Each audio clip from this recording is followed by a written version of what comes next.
নমস্কার। আজ সন্ধি নির্ণয় বা সন্ধি সূত্রের শেষ ক্লাস। একটু ঠান্ডা লেগে যাওয়ার দরুন গলাটা একটু ভারী হয়ে আছে, তুমি একটু বুঝে নিও, ঠিক আছে? দেখো, প্রথম সূত্রটা দেখো কি বলছে। বর্গের প্রথম বর্ণের পর স্বরবর্ণ বা যে কোনো বর্গের তৃতীয় বর্ণ অথবা কুঞ্জ ব হ থাকলে প্রথম বর্গের স্থানে সেই বর্গের তৃতীয় বর্ণ হয়। অর্থাৎ পূর্বপদের শেষে যদি প্রথম বর্গ থাকে, পরপদের প্রথমে যদি স্বরবর্ণ, তৃতীয় বর্ণ উঞ্জ ব হ থাকে, তাহলে পূর্বপদের শেষে প্রথম বর্গের স্থানে তৃতীয় বর্গ হবে। বুঝতে পেরেছো? যেমন দেখো, যদি পূর্বপদের শেষে যদি ক থাকে, তা হয়ে যাবে গ। কার প্রভাবে? স্বরবর্ণ, তৃতীয় বর্ণ, উঞ্জ ব হ এদের প্রভাবে। চ থাকলে বর্গীয় জ হয়ে যাবে, ট থাকলে ড হয়ে যাবে, ত থাকলে দ হয়ে যাবে। দেখো, একটা উদাহরণ দিই। ক যুক্ত গ সমান গয় গ। যেমন দেখো, বর্গের প্রথম বর্ণ ক আছে, আর তারপরে পরপদের প্রথমে দেখো এই যে তৃতীয় বর্ণ গ আছে, তাহলে কি হয়ে যাবে? ক প্রথম বর্গ, সেই বর্গের তৃতীয় বর্ণ হয়ে যাবে। দেখো, ক এখানে গ হয়ে যাবে। যেমন হচ্ছে দিক যুক্ত গজ সমান দিগ্গজ। ঠিক আছে? এবার আর একটা উদাহরণ দিই তোমাদের বুঝতে সুবিধার জন্য। যেমন দেখো, খ ট আর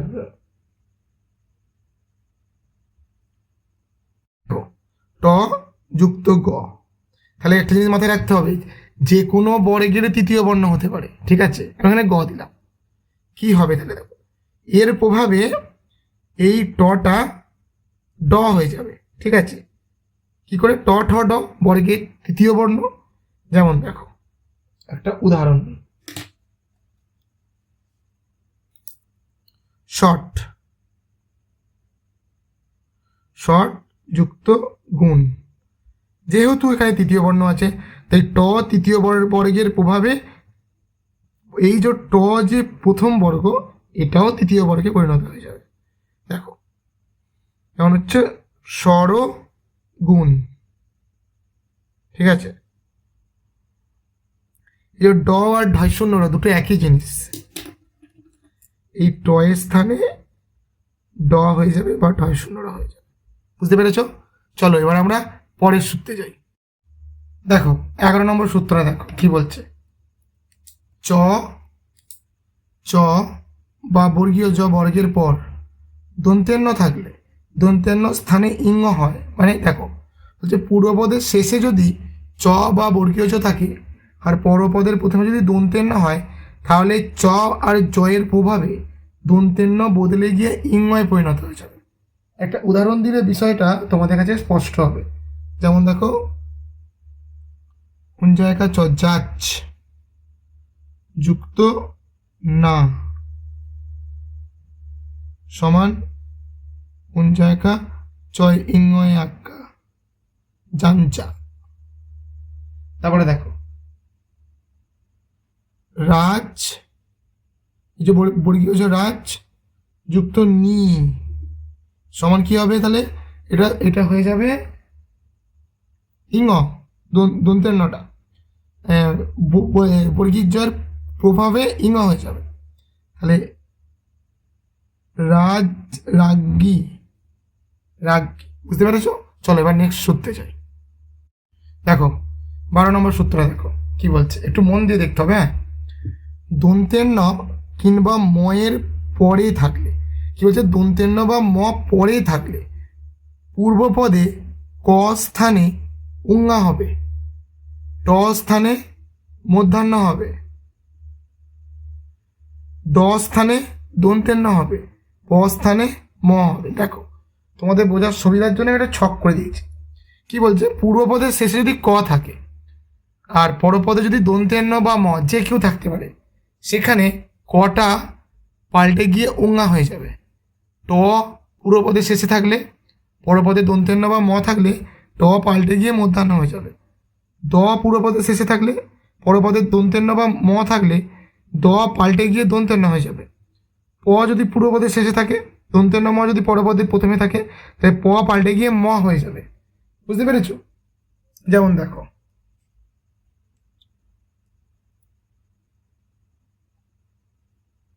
দিক যুক্ত মণ্ডল।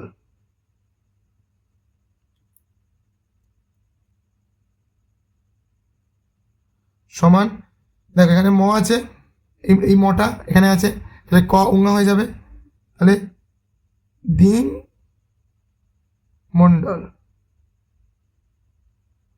তোমরা অনেকেই বলতেই পারো যে দিং মণ্ডল কেন, বানানটা তো দিক মণ্ডল হয়, সেই গ মদ উদ্দীর্ণ মণ্ডল। এর বিকল্প হচ্ছে কখনো কখনো উঙ্গা স্থানে গ বসে, উঙ্গা স্থানে, এরকম ক থাকলে কখনো কখনো উঙ্গা স্থানে গ বসে। ঠিক আছে, তেমন পরেরটা দেখো, যেমন হচ্ছে দেখো জগৎ যুক্ত নাথ, তাহলে জগৎ যুক্ত নাথ, এই যে তাহলে জগৎনাথ। এখানে তোমরা বলতে পারো তটা কোথা থেকে এলো, তাহলে সূত্রে আরেকটা আছে, দেখো যে কি বলছে, এই যে দন্তের ন, দ স্ল্যাশ দিয়ে ত এবং ধ, এই ত ধ আর দ এইগুলি থাকলে এইখানে এই স্থানে দন্তের নয়, যেমন এখানে জগৎনাথ, তাহলে হয়ে যাবে জগন্নাথ। কি হবে? জগন্নাথ। প্রকৃত গ দন্তের নয় এক হাত জগন্নাথ। তেমনি আর একটা বানানো হয়, সেটা হচ্ছে জগৎনাথ। ঠিক আছে, এখানে কি হবে, তাহলে আবার এখানে সূত্রের কিছু বিকল্প আছে, সেই জন্যই বলেছিলাম যে মন দিয়ে দেখতে হবে, নাহলে বুঝতে পারবে না। যেমন এখানে দন্তের ন স্থানে কখনো কখনো দন্তের ন স্থানে কখনো কখনো দ হয়, ময়ের স্থানে কখনো কখনো ব হয়, আর মধ্যাহ্ন স্থানে কখনো কখনো ড হয়। তোমাদের সুবিধার জন্য দিলাম, এইগুলো হচ্ছে মানে নিয়মের হলেও কিছু কিছু নিয়ম আছে আবার এক্সট্রা করে যোগ হয়েছে। ঠিক আছে, এইগুলোকে খুব মন দিয়ে টুকে রাখতে হবে, মানে বুঝতে পারবে না। চলো এবার আমরা নেক্সট সূত্রে যাই। দেখো 13 নম্বর সূত্র দেখো, হচ্ছে পূর্বপদের শেষে যদি মধ্যাহ্নস্ব থাকে, মানে পেট কাটা মধ্যাহ্নস্ব, আর পরপদের প্রথমে যদি ত বা থ থাকে, তাহলে তয়ের স্থানে ট হবে, তয়ের স্থানে ট হবে, আর থয়ের স্থানে ঠ হবে, থয়ের স্থানে ঠ। যেমন দেখো, দেখতে পাওয়া যাচ্ছে, বয়রি যুক্ত, দেখো বয়রি মধ্যাহ্নস্ব যুক্ত, বয়রি মধ্যাহ্নস্ব যুক্ত তি সমান এই তটা ট হয়ে যাবে, তাহলে বয়রি মধ্যাহ্নস্ব টয় হস্যই বৃষ্টি। ঠিক আছে, এইভাবে। চলো নেক্সট সূত্রে যাওয়া যাক। 14 নম্বর সূত্রটা দেখো, 14 নম্বর সূত্রটা খুব মন দিয়ে দেখবে। সূত্রটা, এগুলো অনেকগুলো সূত্রই আছে, আমি এটাকে একটা সূত্রের মধ্যে করে দিয়েছি যাতে সহজে মনে রাখতে সুবিধা হয়। যেমন দেখো, ম পূর্বপদের শেষে যদি ম থাকে, পরপদে যদি ক খ গ ঘ থাকে, ঠিক আছে, পরপদে যে কোনো একটা থাকতে পারে, সেখানে ময়ের পরিবর্তে উঙ্গা হবে। ভালো করে মনে রাখবে, ময়ের পরিবর্তে উঙ্গা হবে, আর কখনো কখনো উনস্বরও হয়। ঠিক আছে, তারপরে দেখো পূর্বপদে যদি ম থাকে, তখন যদি চ ছ জ ঝ থাকে, তাহলে ময়ের পরিবর্তে ইঙ্গ হবে। তাহলে কি হয়েছে দেখো, ক খ গ ঘ, তাহলে এর যে মানে কি বলবো, বর্গের প্রথমের পঞ্চম বর্ণ দেখো, ক ক খ গ ঘ উঙ্গ, এখানে পঞ্চম, চ ছ জ ঝ ইঙ্গ পঞ্চম, ত থ দ ধ দন্তের ন পঞ্চম, প ফ ব ভ ম পঞ্চম। তাহলে কি হচ্ছে, যদি পূর্বপদের শেষে ম থাকে আর পরপদের প্রথমে যদি ক চ ত প এইগুলি, তাছাড়া খ ছ থ ফ, মানে ক খ গ ঘ, ক খ গ ঘ থাকলে ওই বর্গের পঞ্চম বর্ণ হবে উঙা, চ ছ জ ঝ থাকলে ওই বর্গের পঞ্চম বর্ণ হবে ইঙ, ত থ দ ধ থাকলে ওই বর্গের পঞ্চম বর্ণ হবে দন্তের ন, প ফ ব ভ থাকলে ওই বর্ণের পঞ্চম বর্ণ হবে ম। কার পরিবর্তে? এই মগুলোর পরিবর্তে। ভালো করে মাথায় রাখবে। তোমরা কিভাবে মনে রাখবে? ধরো গ আছে, তাহলে ম আছে, গ আছে, তাহলে কি হবে? তাহলে আমি গুনবো যে ক খ গ ঘ উঙ, পঞ্চম বর্ণ উঙ, তাহলে উঙ হবে। তেমনি যদি বর্গীয় জ থাকে হাতলজ্জ ইঙ, এইভাবে। ঠিক আছে, দেখো যেমন এখানে আছে সম যুক্ত গীত, তাহলে এখানে ম আছে, এখানে ম আছে। গ কোথায় আছে? এখানে গ। তাহলে আমি ধরো সূত্রটা গ, তাহলে গ মানে তৃতীয় বর্গ। হ্যাঁ, ক খ গ, তাহলে পঞ্চম কি আছে? ক খ গ ঘ উঙ, তাহলে উঙ, তাহলে কি হবে? ময়ের দিকে সঙ্গীত, দন্তের স উঙ্গায় গয়ে দীর্ঘই তো সঙ্গীত কিংবা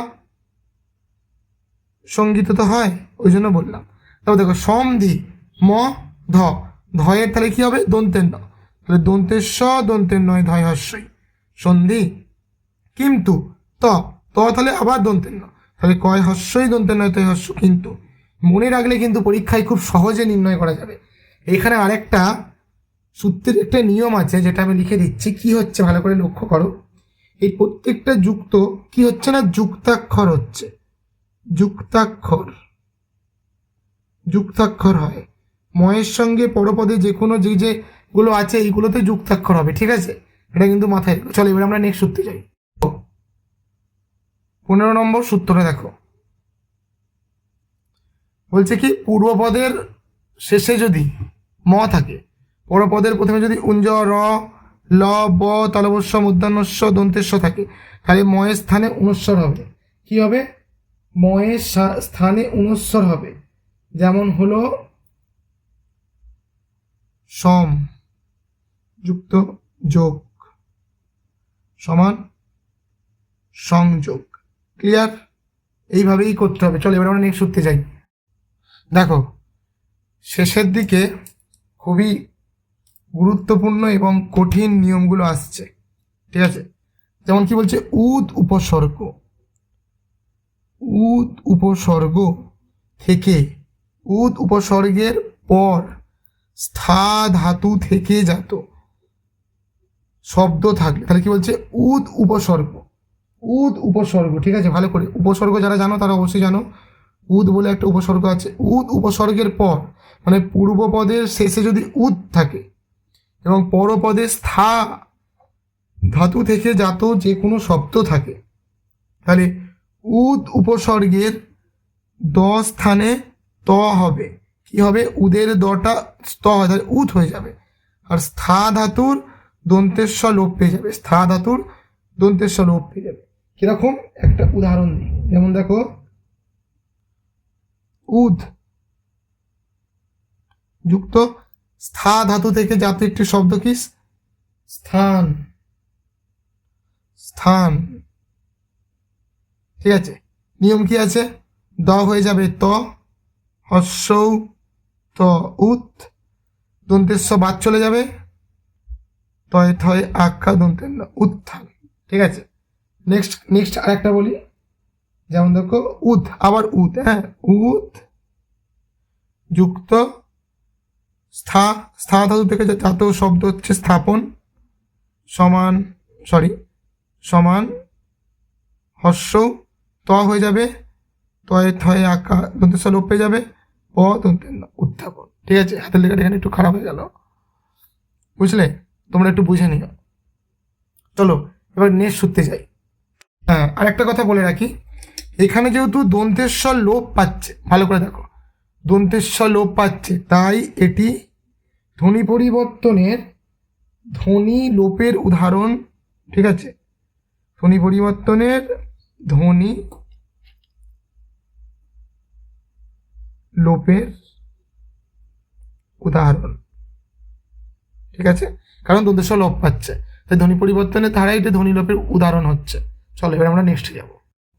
17 নম্বর প্রশ্নটা দেখো, বলছে উষ্ণবর্ণ পরে থাকলে, মানে কি পরপদের প্রথমে থাকলে এবং পূর্বে মানে এইখানে পূর্বে দন্তেন্য থাকলে দন্তেন্য স্থানে অনুস্বর হয়, অনুস্বর। ঠিক আছে, দন্তেন্য স্থানে অনুস্বর হয়। এবার বলো তো দেখি তোমরা উষ্ণবর্ণ কোনগুলি, দেখি কার কার মনে আছে। অনেকেরই তো মনে আছে, ঠিক বলেছ।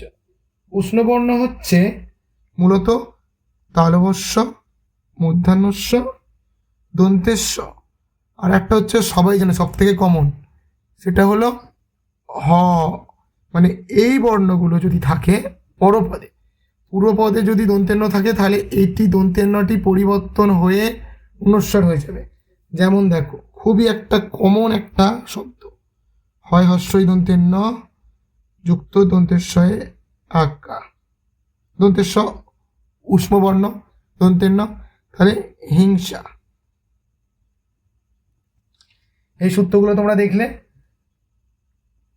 খুবই মজাদার সূত্র, এবং তোমাদেরকে অবশ্যই সন্ধি নির্ণয় করার জন্য, সঠিকভাবে করার জন্য এই সূত্রগুলোকে মনে রাখতে হবে।